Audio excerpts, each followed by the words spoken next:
Hey guys, Youngblood with you for your Should You Buy video on the new Cutter, and man, it feels like we've talked a lot about Cutters lately, but this one is the Drake Cutter Rambler. So we started with the Cutter, which was basically a capable entry-level ship from Drake, mostly catering to entry-level cargo. Then we got the Scout, which dropped 2 SCU of storage for the ability to do enhanced radar work. And now we have the Rambler. A Rambler, by definition, is somebody who walks for pleasure. And how that translates to the Drake Cutter Rambler is by providing an additional auxiliary fuel tank on the roof, which should provide you with greater range to be able to travel at your leisure. The Rambler is on sale now for $45 War Bond, which means all new money invested into the game, or standard purchase at $50, which includes credits from melting other stuff.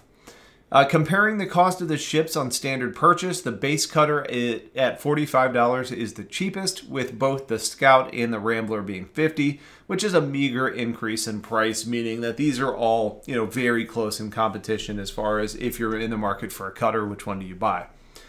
Now, since we've talked about these ships so much in general, we're basically going to just jump straight into the comparison part of this video, really comparing the 3 versions of the Cutter against each other. If you need to know more about this ship, go back and check the Should You Buy Drake Cutter video. If you want to learn more about the Scout and how that differs, then I would go back and look at the Should You Buy Drake Cutter Scout video. All 3 ships, though, come stock with 2 size 1 weapons on gimbals, which is pretty unimpressive. However, they do have the ability to be upsized to 2 size 2 fixed hardpoints, which isn't impressive either. From a missile perspective, the Scout comes with 2 size 2 missiles, while the Rambler and the base model have 4 size 1 missiles. But if you're familiar with how the missile capabilities and racks work in the game, you could give the Ramblers 4 size 1s or the other 2 variants 2 size 2s as well, basically meaning that it doesn't really matter which one you get. You could have 2 size 2s or 4 size 1s on any of these. It would just require buying the right parts in the game. So again, it's a wash in the long run, though your missile preference may dictate which you prefer right off the bat. Aside from that, it's all a components game, which again can be swapped at will if you're willing to spend the UEC on it. By default, the base model and the Rambler share the same components, with power plants being civilian grade C and the coolers being civvy grade D. The Scout does have better default components, getting military grade D for power plant and cooler which outperform the civvy components on the other 2 varieties. Now, the rest is basically identical, with all sharing the same shields, quantum drive, and even flight mechanics like pitch, yaw, and roll, and acceleration, as well as speed, along with HP values that determine the durability of the ship.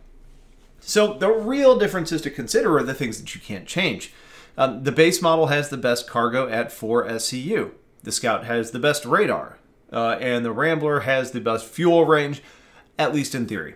And I say in theory because currently all 3 variants have the same hydrogen and quantum fuel range values in the game, meaning that the Rambler currently is not succeeding at what it's set out to do by design. With that being said, the Rambler will have the values changed at some point, and that top-mounted fuel tank will improve range, which will provide a better experience in areas that are more hostile and remote, think pyro, even if it isn't doing that today. Now, I don't know that I've personally seen it specified, so I'm sorry if it has been and I'm not reporting accurately, if it's quantum or hydrogen fuel or both in that auxiliary fuel tank. But if we look at a comparison, we can look at the Freelancer and the Freelancer Dur. With the Dur getting the additional drop tanks, being able to have better hydrogen and quantum fuel capacity by a large margin. So it may be the same for the Rambler, increasing both hydrogen and quantum fuel.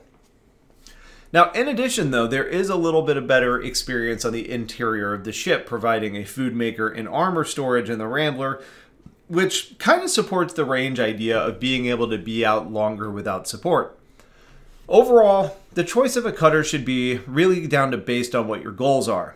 If you want to haul cargo, the base model is a no-brainer. But if the range is a mandatory requirement, is taking only 2 SCU of cargo even worth it?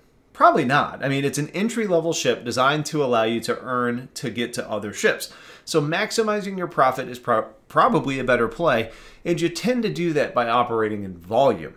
So if you want a ship to recon or be the frontline Scout, then the Scout, out of the Cutters, is a no-brainer. And if travel, long distance, or just general sightseeing are your goal, then the Rambler gets the job done best. Now, is the Rambler worth your money overall? I think it's a fine ship, but at 50 bucks, it still isn't going to top the Avenger Titan at a similar price point that offers more cargo, better flight mechanics, better combat, and better looks. And sure, the living quarters are a little bit more homey on the Rambler. The armor storage is a little bit better in the Rambler, but those are just kind of, you know, minor things, right? And there just are better options out there, and the Avenger Titan has just not been beaten yet for me in this price point. I like the Cutters. You know, they're kind of cute, they're kind of practical, but the problem they run into is that there are just better options out there that outclass them in their designed role and beyond.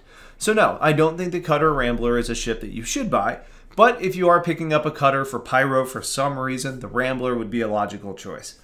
Also at 50 bucks, it's not the most expensive way to get an LTI token if you're looking for a CCU token, so that's kind of the obvious consideration here as well. So keeping it short, that's basically it. It's pretty quick and simple. Hopefully that provides a little extra context and information and guides you on your decision from here. If you have questions, get them into the comments. Otherwise, thank you for watching. Have yourselves a wonderful day and take care.